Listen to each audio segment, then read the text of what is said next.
He kōna ipurangi tēnei nā te reo irirangi o Aotearoa.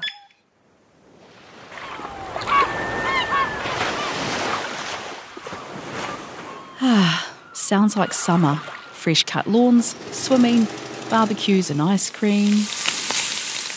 'Tis a season of fun and family. When it comes to summer hotspots in Aotearoa, New Zealand, we've probably all got a few on our list. But there's a town on the Kāpiti Coast, about 50 kilometres north of Wellington, that is all about that summer vibe. That's because its name means summer. We are talking about Raumati. Raumati is actually from the longer name Hene Raumati. Hene to mean a younger woman and Raumati the period of the summer. In Māori mythology, Hene Raumati is a goddess of summer, one of the two wives of Tamanui te Rā, or Ra, the god of the sun. His other wife is Hene Takurua, the goddess of winter. So why was the town given this name? Was it instantly and always obvious that Raumati was a cool summery place and the name was a perfect fit? Well, yes, sort of. This is Naumai Town. That's Naumai Town.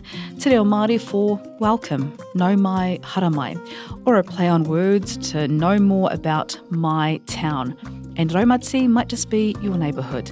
I'm Justine Murray, your host and intrepid traveller.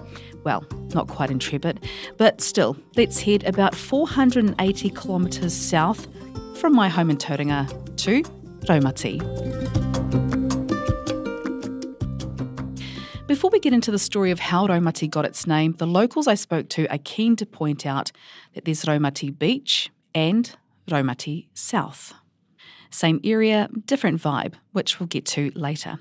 I met up with Anthony Drever at his home in Raumati Beach. He's a retired high school teacher. He worked in Levin for 12 years and became interested in the history of the horo whenua. And he's written 3 books. When I visited him at his home, there was a small pile of books and copies of newspaper articles on the dinner table, where we sat down for a chat. So, how did Raumati get its name? Well, a land agent bought the land from the main owners, the farmers there, were a family called the Howells.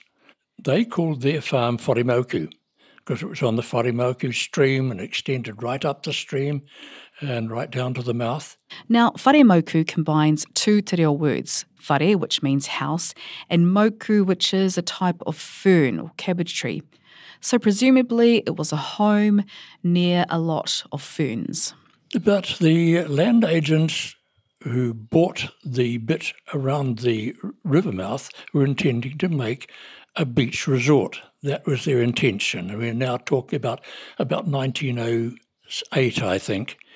So they decided in their wisdom, the first stupid idea was that they were going to call it Scarborough. Now, that was a really silly idea, but... was it based on some English town? Yes, or? an English coastal resort, an English beach resort up in the north.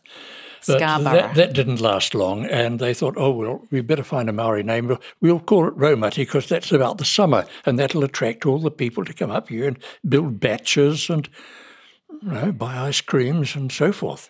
So, those land agents went with Scarborough first, but it didn't stick.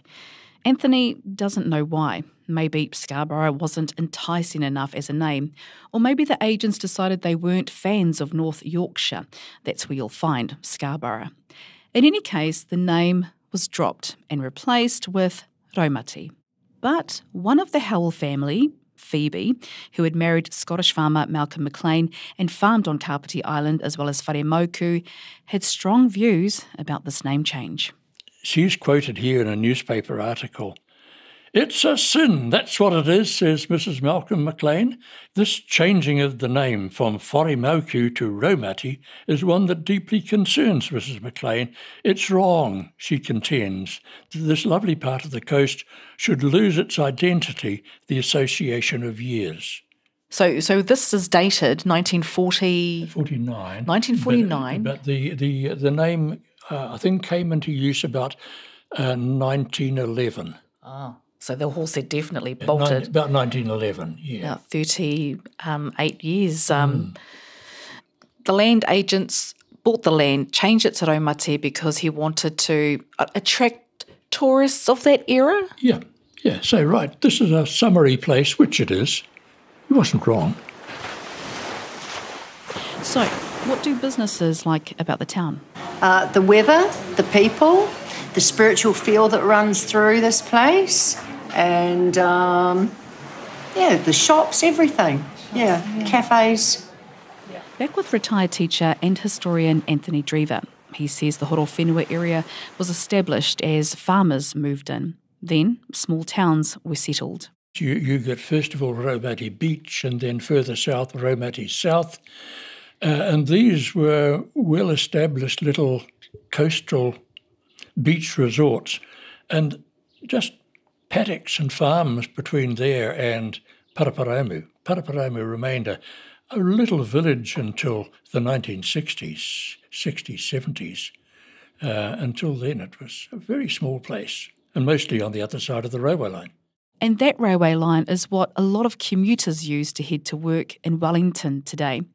But, another history lesson here, folks, before the main train line was put in, or even before the roads were built, people used another route to get around. Until 1886, when the railway ran, the only highway was the beach, the old beach road, the sand road, the traditional road for Maori for centuries, and then became the road for settlers and their flocks and herds going north, and later for stagecoaches. The whole axis of settlement went inland, right up by the foothills along the railway. And what we call the string of beads appeared. All these little towns, Paikakariki, Paraparaumu, Waikanai, Otaki, Tohoro. String of beads. Yeah, that's what we call them. So two of the beads on that string are Raumati Beach and Raumati South. Just a few minutes by car, but worlds apart.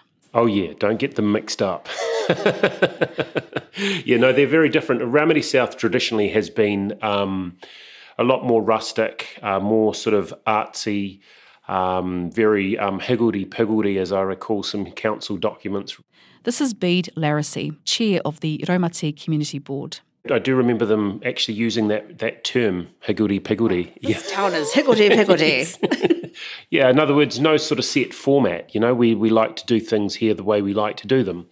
Raumati Beach is like that, but it's slightly, tends to be a little tidy, a little more conservative, perhaps. I've sometimes said Raumati Beach is a little bit like Paraparaumu South, and Raumati South is a little bit like Paikakariki North. Of course, as an outsider, I don't quite get the references to the other places, that Raumati Beach is like Paraparaumu South. If you're a local, you probably get it. But I do understand where he's coming from. My hometown, for example, in the Bay of Plenty is Tauranga. Mount Maunganui is just down the road, but a very different vibe. So, what about the name Raumati and its pronunciation? You'll hear me say Raumati. Sometimes I remind myself that it's Raumati, but to be honest, it's sort of a lifelong habit of saying Raumati, and it's a little bit hard to kind of change that sometimes. But yeah, I mean, properly speaking, it's Raumati. Sophie Hanford grew up on the Kāpiti Coast. The former head girl at Kāpiti College, she is the Paikakariki Raumati Ward counsellor. She loves the carefree nature of the town. That lives up to the name. It perfectly depicts what this place is and what this place is about and how this place feels to be in. I think also the identity that the community feels that it has as well, and I think it's something to be quite proud of. But before we hit the beach, there's one more story to the name Raumati. In Raumati Beach, we know the original name was Wharemoku, and that is still the name of the stream. But in Raumati South, well, this place also had an earlier name, Kawatiri. Jackie Elliott is the author of the book Heart and Soul, Raumati South, and her whakapapa or genealogy goes back to the Buckley and the Eatwell families. So, according to Jackie, Bill and Bert Eatwell had lived in Nelson before moving north. And they brought with them the name of their home, Kawatiri. In fact, Kawatiri is the Māori name of the Bulla River. It means the deep and swift. But the Eatwell brothers must have loved it so much they gave the name Kawatiri to the farmlands they bought at Raumati South. And then they built roads and things with a horse and dray and a cart and made the area of Karatiri. But when the government were assigning official names and post offices around New Zealand, they realised there was a Karatiri Junction down in the Bulla, and so they changed the name to Raumati South. But, as Bede Larissy says, the sense of eternal summer remains. It's not just the weather that's summery, but it's the vibe and the feel. The way that people connect to the place is very summery. And yet it's not just us that live here that say that, it's the people who come here. Everyone that comes here says the same thing. So what can you say about such a place, you know? If I could live anywhere else in the world, there'd be few other places I'd pick over this. And around here, Bede reckons that it doesn't matter what your status is. Raumati is a lifestyle. You know, somebody might walk into your shop or your cafe in shorts and jandals. They could be an unemployed fisherman, or they could be a guy that sold his business to Microsoft for $80 million, literally, right? They don't care. They're in Raumati. When they're here, they are just relaxed. They don't care about, you know, the fancy stuff or being flash or whatever. They just want to connect with their community. And it's something that we really love.